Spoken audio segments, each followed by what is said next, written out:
Right, Scott, first question. If you just give us a little bit of an introduction to yourself, a little bit about your background and what the things are, or maybe there's one major thing that you really love and like about working in boxing, but also a little bit about some of the challenges that you face as well and some of the barriers that you've got to overcome.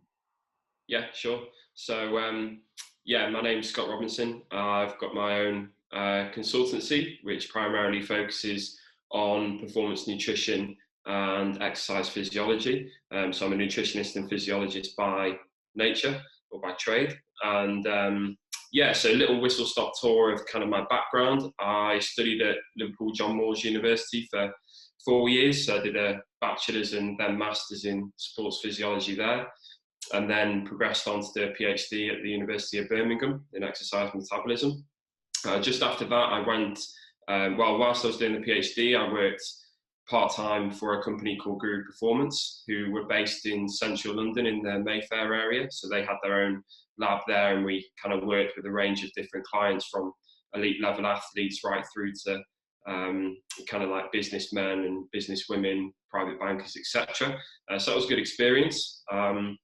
Over probably the last 2 years, I set up my own consultancy, which is where I work one-to-one with a wide range of clients, including professional boxers and fighters, also with some Premier League football players, and then also in the professional motorsport domain as well, some race car drivers. So yeah, quite a good mix of athletes and experiences there.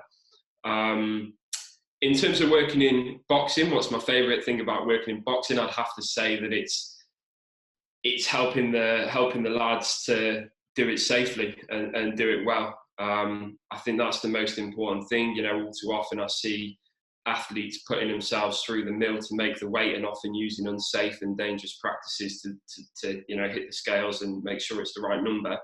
When in fact, actually, with a little bit of education and putting the right principles and strategies in place, you can help them do it much easier, and therefore improve the quality of their camp, the quality of their performance, you know, ultimately the quality of their lives as well, because these guys are in a long camp. You know, sometimes it's 8 weeks, sometimes it's 12 or even 16 weeks, which is a long time. So if I can help them along the way and, you know, ultimately make them a happier athlete that's performing better, then that's definitely the best part of the job, really, Alan. Yeah, and how about some of the major challenges, or at least one of the big challenges that you face as well? What do you think that would be? Um, Usually with athletes, I'd say adherence and communication. But with the boxers, actually, the adherence is, you know, with all the guys that I work with, is absolutely brilliant. The communication's spot on. Sometimes they actually pester me too much, but that's not really an issue. But I think the biggest challenge is just making sure that they make weight safely, but also that, you know, they stay injury and illness free, protect their muscle as best as possible. That's the biggest challenge, because ultimately you're trying to get these guys to drop, you know, often a significant amount of weight as best as possible. And if we want to try and maintain that muscle mass, which we know is so important for performance, whilst also reducing the risk of injury and illness as well, whilst also telling the body to lose fat and only fat where possible, that's easily the kind of biggest challenge. And I think that's where, like I said, that adherence and communication is so key, just to make sure that we can be as pinpoint with the strategy to make sure that we do it as best as possible, really.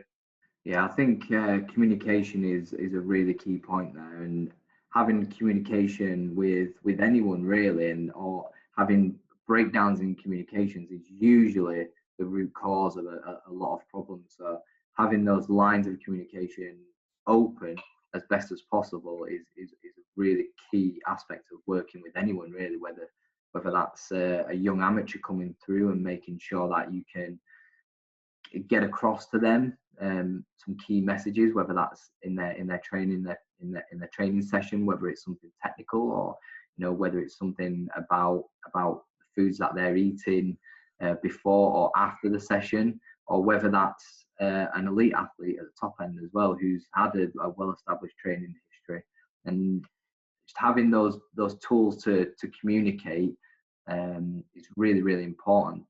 What kind of tips would you have for people who are wanting to communicate across various different levels, or perhaps let's say, for example, you have an example of a fighter that you're working with one-to-one, face-to-face primarily, but another fighter that you might be working with remotely as well? Yeah, I mean, to be honest, in my role, a lot of the work is done remotely. I'll often meet up with the boxers. It depends where they're based. So, for example, Scott Quigg's based out in LA, so it's difficult to meet him one-to-one as much as I love to fly out there and see him. So we do a lot of the groundwork before he goes out to LA, whereas Cal Yafai, who's based around the corner from me, we see each other quite frequently, and we'll go on, long steady state endurance-based runs together so that we can catch up that way too, go for a coffee, things like that. But exactly like you said, I think an open line of communication is really key, not just between myself and the boxer, but between myself, the boxer, and the whole team, just to ensure that everybody's on the same page. And, the boxer will likely be around the S&C coach or the trainer a lot more than me. So if those guys are aware of what the nutrition goal is and what I'm looking to implement, then they can help to reinforce those messages, when they actually see the fighter as well, and then feed back to me, and it just makes sure there's a good line of communication, really. But yeah, it's absolutely key. And also the way in which every fighter is different in terms of their level of education, and also, the amount of information that they can absorb at any one time. So I think that I have to pitch that information the right way so that they understand it. And ultimately, they have to understand why it is I'm recommending what I'm recommending and how it can influence their performance. Because if they don't understand that, and I simply say, okay, after training have this, before training have this, before bed have this, and they don't know why, they're never going to be educated. And in a way, I look at my role as, coaching myself out of the job. My role is not just to tell an athlete or a boxer what to have, it's to educate them on why to have it as well, so that then they become more autonomous with their nutrition. And that then means that the next camp, we can build on things even further and go into even more detail. And that's worked really well with the likes of Scott Quigg and Cal and a lot of the guys. They are actually telling me, and it gains their confidence as well, because they're telling me exactly what they're doing. And then I say, okay, let's add on to that and let's do this, this, and this. And then we can go into even more detail. Yeah, absolutely. And if anybody's watching this and hasn't seen any of Scott's infographics, then where's the best place to check some of those out? And there's some great ones on your Instagram feed. Is there anywhere else where people can just have a quick look of those? Yeah, there's the Instagram. There's a few on there, and then I've just changed my website actually. Excuse me. So I've just kind of upgraded the website a little bit. So the infographics aren't on there yet. They're on the previous one, but I'm going to upload them in the next few weeks. So they should be available on the website. Yeah, they're brilliant. They're really, really useful for anyone really who wants to get a little bit more of an insight, especially like the ones around calories and energy, macronutrient distribution in restaurants as well. That's a really good one. So, what do you think are some of the main adjustments or considerations you have to make with boxers when compared to other athletes? Because you have got a very, very good history of working with other athletes, from high-level athletes from different sports. What do you think are some of the main adjustments you've got to make working with boxers? I think the contact time has to be excellent with them. Whereas, because nutrition can make such a big impact in boxing, whereas with, for example, a footballer, maybe the contact time doesn't necessarily need to be as much. That's not to say we can't go bespoke with their strategies and look after them on a meal by meal basis. But with the boxers, if they're to do it as best as possible, particularly at the level that some of these guys are operating at, we can't afford to leave any stone unturned. So that would be a big difference, is the amount of time that I commit to the boxers. And that's why I only take on a handful of boxers each year. I'd love to take on more if I could, but I don't, because I know that if I do, I wouldn't be able to give them the time and put the effort into making sure they do it 100%. Like with all the guys, I must text them, a good 5-10 times a day, speak to them on the phone a few times a week. So the main difference for me would be that level of communication really that needs to be there, just to make sure that everything's done right, the weight's coming down well, they're performing well, immunity's high, illness, injury risk is low, etc. Yeah, absolutely. You definitely, with boxers and nutrition and then making weight, you're either in it and you're completely immersed in it, or you're completely out of it. You can't have, one foot in the camp, as it were, and the other one out. You really do have to be in it. And we've seen it a few times where some nutritionists have been in it but not fully immersed in it and not fully aware of how important making weight is and Yeah. what influence that has on performance. So you really do need to, like say, have that contact time and be able to be fully immersed in the situation. And I guess related to that and understanding and knowing that, how might you then use that contact time and use that communication and relationship with the boxer and the coaches to ensure that their training loads are managed or their nutrition is periodized in line with their training loads? Is there anything in particular you do, anything special around those aspects? Yeah, I mean, each fighter is different in terms of their personality, but also in terms of their genetic, physiological makeup. So a really important thing in my practice is getting the physiological testing done at the start of camp, and then ideally following up to, at least one time throughout camp, maybe at the midpoint, and then maybe a second time if possible, if the athlete's around. And that way we can use those numbers from the various tests to make sure that they're periodizing their nutrition appropriately, they're getting the right electrolyte drinks in that are bespoke to their sweat sodium concentration, their blood results. If there's anything not within the optimal range, we can correct that. And that really helps to inform the nutrition strategy, because otherwise we're kind of just guessing really. And probably one of the most important tests would be something like a resting metabolic rate test, which tells us how many calories the athlete will burn if they were to stay at complete rest. And on top of that, we can then look at their training load, estimate how many calories they're going to burn during the day, and then put in the appropriate nutrition strategies according to that training load, really.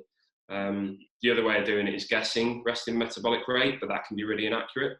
So there was one instance where I made a point of this in the talk that I gave for you guys, that the resting metabolic rate predicted was 450 calories higher than what we actually measured, which means we'd have been out by 450 calories a day, extrapolated to a week, extrapolated to a month in a whole camp.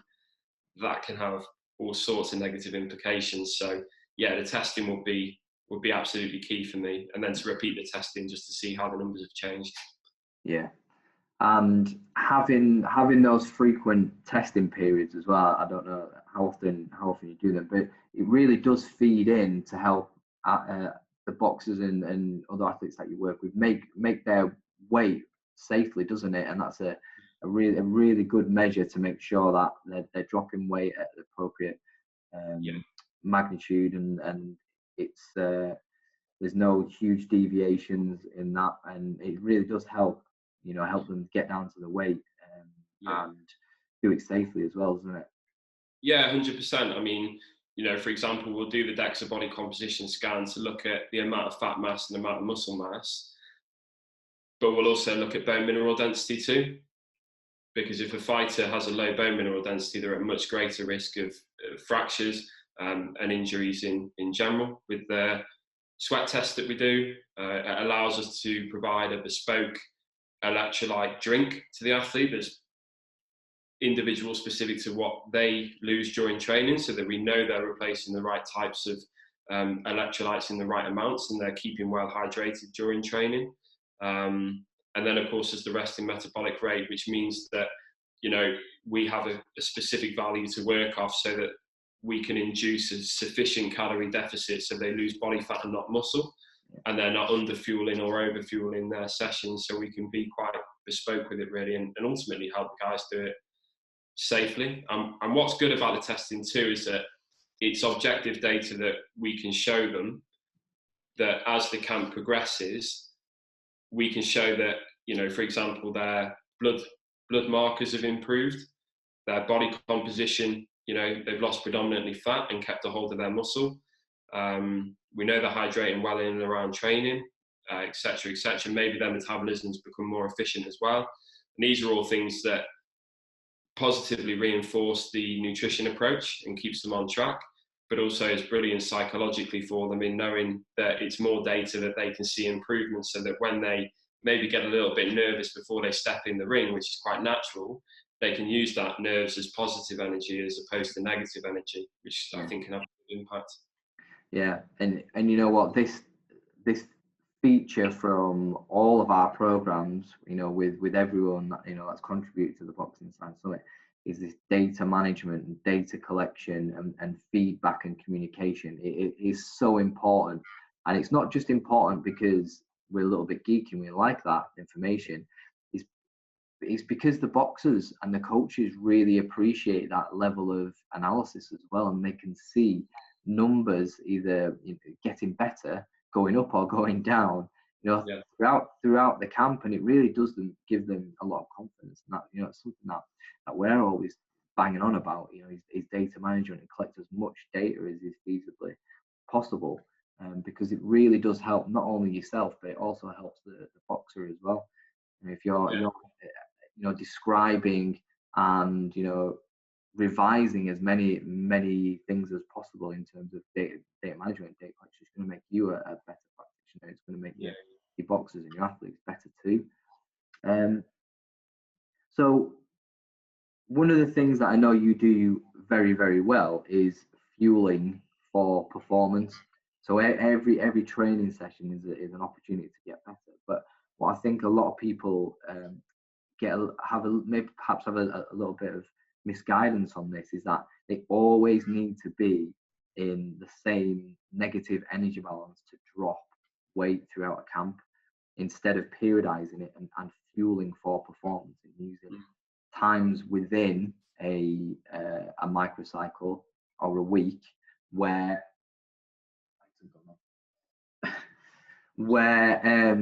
using times within the week where you can, you know, perhaps drop a little more calories, or, you know, perhaps add in a few more. Is that something that you think is really important to making weight? Yeah, absolutely. There's no point in just giving an athlete a plan and saying, here you go, follow it for the next 6 weeks. You'll be in a 500 calorie deficit, so we'll therefore lose a pound of body fat a week. It just doesn't really work like that. And no 2 days are really the same. So Monday won't be the same as Tuesday. Tuesday won't be the same as a Wednesday. There needs to be variation in the total amount of calories that an athlete's consuming, and also the type of the calories as well. So there's a good range of food sources to ensure that there's a good supply of different micronutrients and macronutrients, so they can fuel their sessions appropriately. I think that, there's certain times when we can look to hold back a little bit more, perhaps on a rest day. You know, if the boxer's going to have 2 days off at the weekend, or probably more likely 1 day, then we can look to restrict a little bit more. If we know there's a double training session followed by another double training session the next day, then we'll look to increase calories, and the size of that energy deficit will be slightly less, so that they can fuel the sessions better. We'll also kind of periodize the carbohydrates too, just so that they're getting the right fuels in at the right time. So we'll do some sessions that are low carbohydrate, so that we kind of stimulate the fat energy system and kind of maximize training adaptations. But I think one of the biggest mistakes I see in boxers make is that they restrict carbohydrates too much during camp through fear of body fat gain. And actually, we know that, you know, the most important thing for losing body fat is to be in a negative energy balance. And those carbohydrates are so important for repeated high intensity efforts, sustaining and maintaining strength, speed, power. That, you know, I see a lot of the time boxers will, or most of the time, boxers will carb up after weigh-in, and they'll have a good fun time in doing so. But if they haven't trained with carbohydrates during their sparring or certain high intensity sessions, the body won't be primed to use those carbohydrates when they're in the ring. They might be able to get away with it for, excuse me, you know, 3, 4, 5 rounds, but it's those crucial rounds, you know, the championship rounds between 7 and 12, that it can really show whether an athlete's primed their fat energy system and their carb energy system. And if they haven't done that through periodizing their nutrition, it can make such a huge impact. Absolutely, and that's something we focus on as well through our interval training sessions, and that's one of the reasons why we do a lot of high intensity interval training, is because boxers aren't endurance athletes. They don't need to spare carbohydrate. They need to be able to access those energy pathways that are carbohydrate and glucose dependent. Otherwise, they're doing themselves a disservice and they're not optimizing their performance. I'm just going to turn the lights on.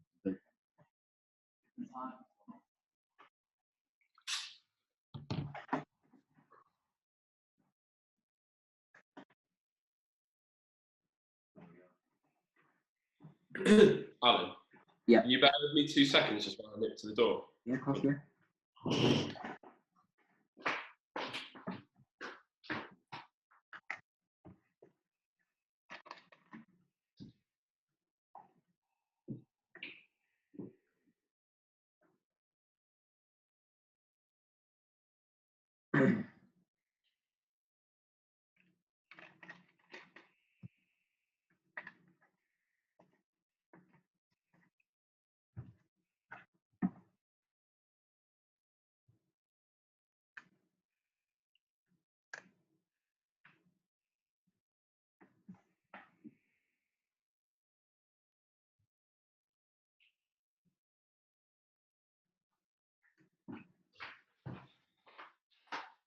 Sorry, cheers, mate.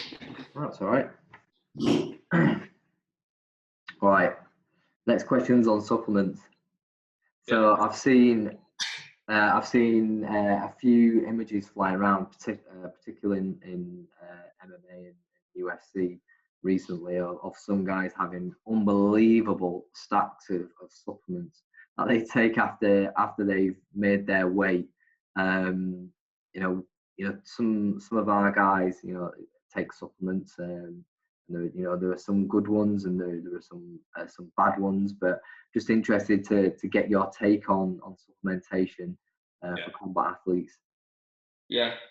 Firstly, I'll probably just say that some of the best athletes that I've worked with, not necessarily boxers, they haven't touched a supplement in their life. I think a lot of the time you can cover most bases through food alone.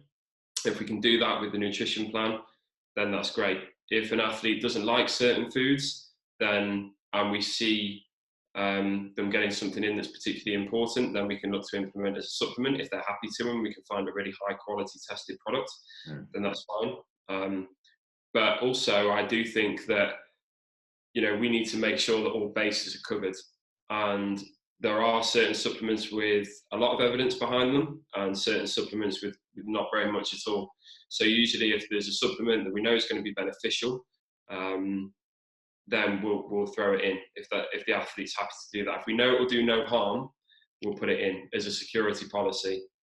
But yeah, I think that they're not, food first approach is most important. That's going to have the most bang for your buck kind of thing. But we know there's certain things like vitamin D, particularly here in the UK, you're not going to get much. I mean, if I look outside now, it's pouring down with rain. Even like April time, it's still no sun. But we know that that's really important for bone health, muscle function, keeping immunity high as well, and preventing illness. But we know that most athletes are vitamin D deficient in the winter months. It's only really in the summertime that they become into range. So things like that, we'll look to supplement because it's difficult to get enough vitamin D from food. So yeah, I think it's not a kind of one size fits all approach. Each athlete is different in terms of what they require. After weigh-in is quite surprising that they have so many supplements. With the guys that I work with, we tend to advise them throughout camp, and then maybe after the weigh-in they'll have a couple of things. But I don't really see or know of any supplements that are going to have a major impact on performance that we need to throw a truckload of supplements into their system. I think sometimes it can be a bit of pseudoscience, and here, take this because it will do this, and really it's probably not going to do very much at that time, to be honest. But yeah, there's very few supplements that will have an effect on that acute time frame, isn't there? Perhaps some concentrated supplements like beetroot juice and maybe some using on blackcurrant, things like that, Yeah. perhaps could have a beneficial effect. But the beetroot juice is something that we typically use, but again, it's not a staple across all the fighters because some fighters respond differently to the taste of the beetroot juice. Definitely, and we'll always have to try it during camp as well, which means that if you look at one of the beat it shots, I think off the top of my head, it has around about 400 milligrams of nitrates, which is the kind of magic dose, but also it has 32 grams of carbohydrate. So is there space to fit that in and be able to practice with that? Because I'm not just going to give it to them after weighing and let them try it for the first time at such a crucial time. Yeah. So there's all these kind of different things to consider. And then we know that you need about 3 to 4 days of loading the nitrates for it to fully take effect. But actually on the final couple of days before the weigh-in, we can't really afford an extra 32 grams of carbohydrates. I'd rather get that from food. And the nitrate shots also have salt in, and we'll look to reduce salt so that we take away the extracellular fluid so they can drop the weight more easily. So again, it's not as easy just to kind of throw things in and say, here, have this. But sometimes it works, sometimes it doesn't, but it's always individual specific. Yeah, absolutely.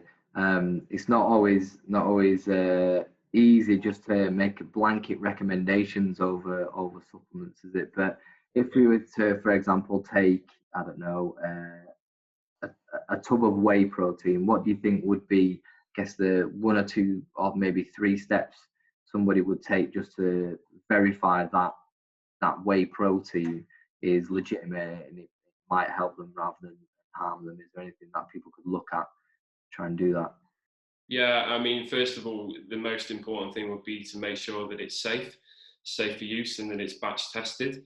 So if you just go on to informsport.com, you can plug either in whey protein into the search bar, and it will show you the whey protein supplements that have been tested. Or you can go onto a particular supplement website, maybe Science in Sport, and you can look at the whey protein there, and then you can put in the batch code into Inform Sport just to check that particular batch has been tested. I don't affiliate myself with any supplement companies, but Science in Sport is particularly good because it triple tests for banned substances at 3 stages of the production process, whereas most companies will only do it once at the end. So it's almost, you can never be 100% sure that a supplement's safe, but by triple checking it, it kind of greatly reduces the risk that it does contain a banned substance. I think, athletes need to be super careful with the supplements they are taking. We're now seeing supplements on supermarket shelves as well. Even things that might be in disguise, like protein water, that's technically a supplement. Where did that protein come from? Did it come from a factory where other supplements are made that may contain banned substances? There's quite a scary article released from, I think it was UK Anti-Doping or WADA the other month, which showed that 1 in 10 supplements sourced off the shelf, if you were just to go into Holland and Barrett or a supermarket, 1 in 10 will contain a banned substance. So for me, it's just not worth taking the risk. And again, that's where I only work with so many boxes, because I need to make sure that, there's great communication, but also I look after them with supplements. So usually I will order the supplements for them, go through that process of checking those and serial numbers to make sure it's safe to take and been tested, and then have it delivered to them, rather than even to their own devices to get it, and take that risk. Yeah, and it's important also to recognise that athletes who are tested do so under the jurisdiction of UK Anti-Doping, under strict liability as well. So no matter where, if the supplement has been batch tested or if it hasn't, if there's any contamination within that supplement and a positive adverse analytical finding is observed, then it is their fault, and they are liable for that, for putting that in their body. So it is really important. And like you say, it's often food is often the best option, before you even think about supplementation. Yeah, 100%. In terms of injuries, you mentioned vitamin D just a few minutes ago. Do you think that nutrition has an important role to play in injury prevention or injury reduction and even recovery from injury? Yeah, 100%. I think if the nutrition isn't right, then you greatly increase the risk of illness and also injury. I think that's where the testing comes in useful. Like I said, with the DEXA scan, we can take a look at bone mineral density. And we know if that's quite low or not within the optimal range, and it's something that we can work on during the early stages of camp when the boxer might just be coming back in to boost that bone mineral density into the optimal range, and then through appropriate nutrition, and then they can start their kind of heavy phase of camp in a good position. I think hydration is absolutely key. I see a lot of time in boxing that athletes will weigh themselves after training and take that as their true weight. And as a result of knowing that they're going to weigh after training, they won't drink much during training because they think, well, I'll be lighter afterwards. When actually they could be training between 2% and 10% dehydrated. We know that the greater the severity or degree of the dehydration, the more risk of injury. So I'll always have the fighters weigh first thing in the morning fasted, just because that's the most accurate representation of true weight. And then during sparring or whatever training it is, have them weigh themselves before and after and try and be no more than 2 to 3% dehydrated whilst training. And again, that can greatly reduce the risk of injury and also mean they can get a lot more from their session in terms of output too. Yeah, absolutely. And I think, that's a really important point, because we know that around about 3% dehydration will impair cognitive performance. And if you've got impaired cognitive performance, then it's likely that you're making poor decisions. And if you're making poor decisions and you're sparring, then, that is potentially going to increase risk of injury. So having that awareness over hydration and making sure that something that is totally preventable, and you're on top of it, is really, really important. So we've covered a lot of things there, and the final point that I'd like to discuss is working in a successful team environment. You don't just work on your own. You've got coaches in there. You work with Dan, who does strength for a lot of the boxers that you work with.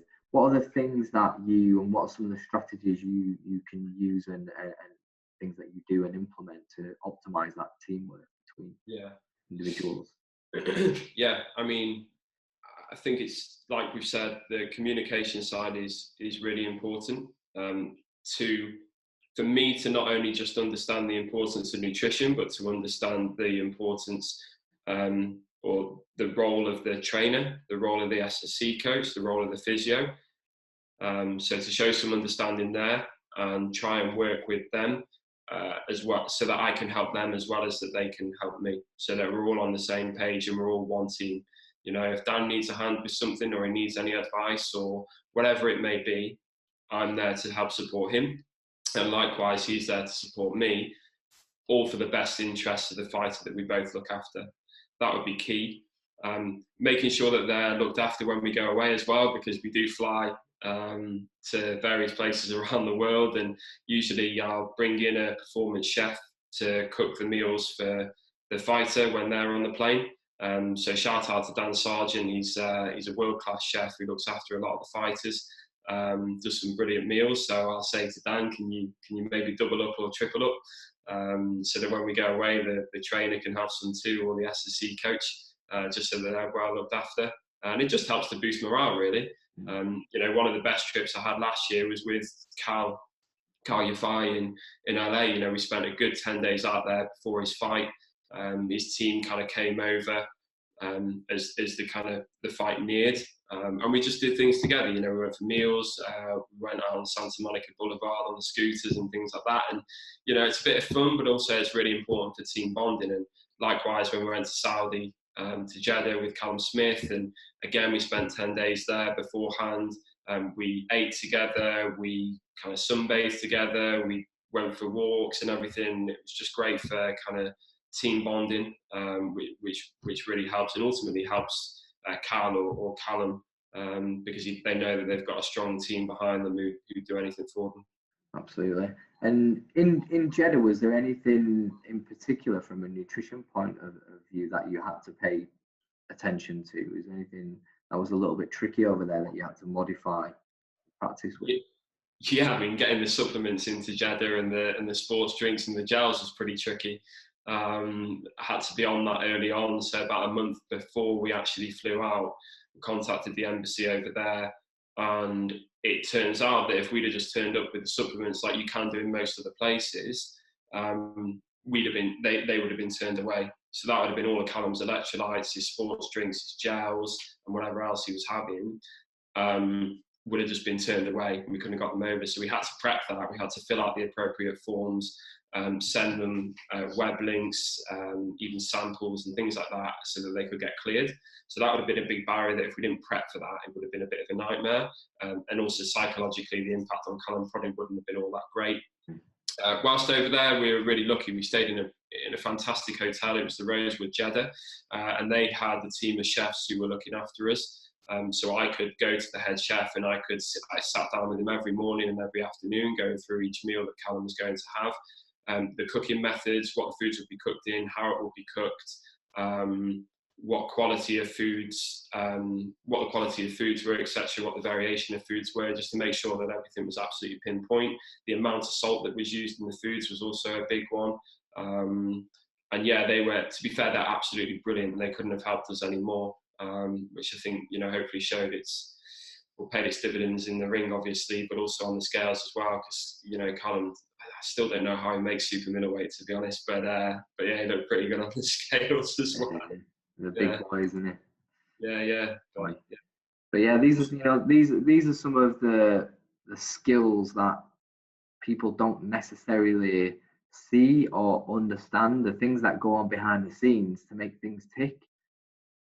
Contacting embassies, and sending out samples, just to ensure that everything you need is there. Sitting down with the chef and talking about cooking methods. People don't understand the depth, of and the level that you need to go to when you work at that elite level.